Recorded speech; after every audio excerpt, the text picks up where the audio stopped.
August 14th, 1911, a little girl was born to an African American family, and her name was Ethel Louise Payne. She was destined for greatness, and she knew it from a young age. Her family was quite big, including her mom, dad, 5 siblings, and herself. Despite how tough life was for African Americans back then, everything was going well for little Ethel. Her father had one of the best jobs open to African Americans, and her mother was always at home to watch over them. She had good grades at school, even though it was tough because she attended a school with the majority of students being white. Only a few were African Americans, so walking to school was often a challenge. Nevertheless, little Ethel gave her best efforts to overcome that and do well at school. Her biggest dream was of becoming a writer one day, and she promised herself to work hard to achieve that goal. Until one day her father contracted a deadly disease that eventually killed him at 46 years of age. The Payne family suffered his loss greatly, especially Ethel, who no longer had her mother by her side at all times because she had to work all day to maintain the family afloat. Also, at that time, Ethel's education was jeopardized because her mother no longer had sufficient money to educate them all. 14-year-old Ethel was devastated and worried about how her dream of becoming a writer would ever come true now that the family was struggling to survive. Despite her doubts and the economic state of her family, Ethel continued studying through her high school and college years, successfully graduating in 1934. Even though Ethel knew that her opportunities of being a writer as an African American woman were slim for her time, she never gave up on her dream. She was untrained as a journalist. In spite of that, Ethel was a very skilled and knowledgeable writer. While doing a report on the experiences of the African American soldiers as well as her own in Japan, she encountered a reporter from the Chicago Defender, a well-known newspaper among Americans. So she let him look at her report, entirely unaware that he was going to be the key to starting her journalism career. He was quite impressed with her work, so he went back to Chicago and used her observations as the base for front-page stories. Ethel was really lucky that the newspaper gave her the credits for her work, because most African Americans worked behind the scenes without ever being credited for their work by the newspapers. After that, the editors of the Defender offered her a job and she gladly accepted it. However, her reports about the constant segregation in American troops gave her a bad stance with the military command in Japan. Nevertheless, that didn't stop Ethel from working on the press as a reporter. She was actually the first African American woman to focus her coverage on international news. Don't get me wrong, she was still very interested in the civil rights movement and other news coverage, but she was also capable and willing to cover international issues. In addition to the latter, she was also only one of 3 accredited African Americans on the White House press corps. Many knew her as a fearless journalist because she normally asked questions that other reporters didn't dare to ask. People that knew her said that she was also fun to be around and that to spend time with her was really enjoyable. By the 1980s, she became just as newsworthy as the stories she covered. Unfortunately, Ethel died of a heart attack on May 28, 1991, at 79 years of age. She remained single throughout her life because she firmly believed that she was married to her work. Ethel Louise Payne accomplished many things throughout her life because of her unwillingness to give up on her dreams just because of what others said about her. Even though at that time African Americans were treated poorly, she didn't let that get in the way of her ambition of becoming a journalist. She wasn't immune to rude comments and treatment just because she was well known, but she overcame it with incredible strength that we should all admire and follow. Ethel may be gone now, but her life and impact on our world will not be forgotten. Dr. Martin Luther King Jr. was born on January 15, 1929 in Atlanta, Georgia. He is famous for being a peaceful civil rights leader. He was born after the times of slavery ended, but when African Americans were still treated more harshly than whites. They were treated unfairly because of their race. He was in a segregated school and was studying medicine and law like his father and grandfather. He graduated and went on to Pennsylvania and then entered the Crozer Theological Seminary. He got his PhD at Boston University in 1955. He met his wife, Coretta Scott, and lived in Montgomery, Alabama. He was also jailed 30 times for civil disobedience and trumped-up charges. His most famous speech, "I Have a Dream," is what used to spread the message for peace and equality. He gave this speech in Washington, D.C. on August 28, 1963. He was shot and killed on April 4, 1968 by James Earl Ray, who was later arrested on March 10, 1969. Although he died in 1968, before much change occurred, King received the Nobel Peace Prize for his civil rights work. He was the youngest to win the award. After his death, he was awarded the Presidential Medal of Freedom and the Congressional Gold Medal. Martin Luther King Jr. Day was established as a holiday in numerous cities and states beginning in 1971.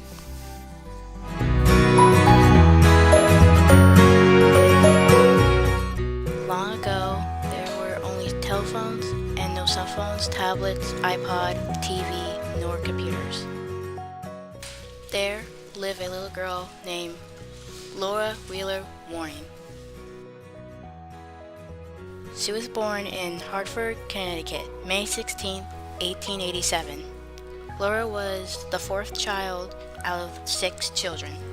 Father, Reverend Robert Foster Wheeler, was the pastor at a historic African American church. Her mother was a teacher and an amateur artist. One day at a very young age, Laura began to draw and paint. After what she did, she felt passionate of art, and so she wants to become a great artist. Parents saw how willing, passionate, and talented she became. The two gave her love and supporting courage. Fostered by her parents' encouragement, she left her home, family, and friends in order to pursue her dream and passion for art. In 1900, Laura arrived at an art school. She was always working hard in school, raising money and taking care of herself at the age of 13. Then in 1906, she turned 19 and graduated in Hartford High School with high honors. Laura went on to study in Pennsylvania Academy of Fine Arts for 6 years. Years after, in 1914, Laura received the William Edelman Cresson Memorial Travel Scholarship to continue her art studies in Europe. She visited the museum in England and France, but suddenly Laura had to leave and hurry back to America. When she went back to America, World War I broke out. But upon her return, that did not stop her from doing what she loves. So she worked at the all-black Cheney Training School for Teachers in Philadelphia, where she established both art and music programs, which she directed over 30 years. In 1924, at the age of 36, she traveled again to Europe for a short visit, accompanied by the novelist Jessie Fawcett. While in Europe, she produced her first paintings, some of which would be exhibited in Paris art galleries. One piece, Houses at Simmer, which she painted in France, would receive wild acclaim on both sides of the Atlantic.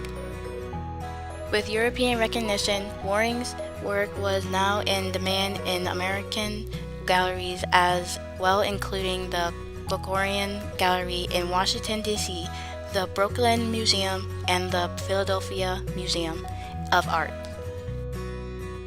His most remembered work was her portraits, which was mainly of upper-class Negroes and whites, including James J. Johnson, Du Bois, Mary Ovington, and Louise Hills. People criticized her for being elitist. This is unfair since few people who were not of the upper classes could afford having their portraits done by professional artists. Also, Waring's other works such as the Co-Ed, Mother and Daughter, and The Musician all pursue themes that challenge the haters. Waring also painted murals and landscapes of both America and Europe, which gained her wide acclaim. She is distinguished from other American painters of the period, not only for her talent but also for the unusual amount of formal training she underwent. On her first trip abroad in 1914, she spent much time in the Louvre, where she studied the works of several master painters. She also traveled to Luxembourg to study the paintings of Claude Monet. Her second trip in 1924 took her to London, Dublin, Rome, Paris, and North Africa. At the age of 40, Laura Wheeler married Walter E. Waring, who was a professor in Lincoln University in 1927. They had no children. On February 3, 1948, Laura Wheeler Waring died after a long illness in her own home in Philadelphia, Pennsylvania, at the age of 60. Laura Wheeler Waring and her career was very successful. She didn't let anything stop her dreams to become an artist. It took some sacrifices to achieve, but for her, it was the worth of time and effort. This story inspired many artists till this day. Work hard, keep going, and never let your dreams go.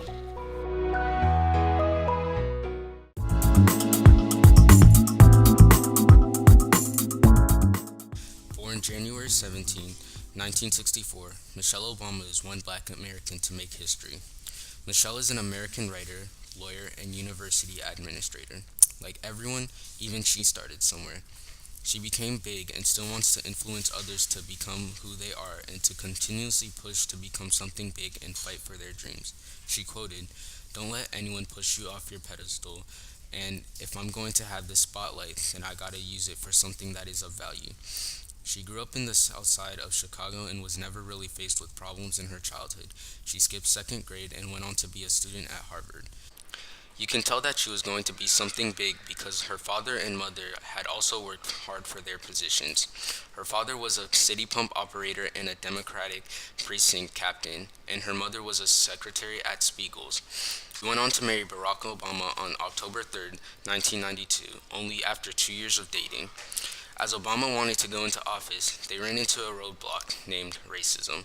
People even went so far as to go calling Michelle Obama an ape in heels, and it turns out it was one of her fellow employees. Michelle would pretend that she wasn't hurt over everything. She said the wounds of failure hurt, but are healed over time.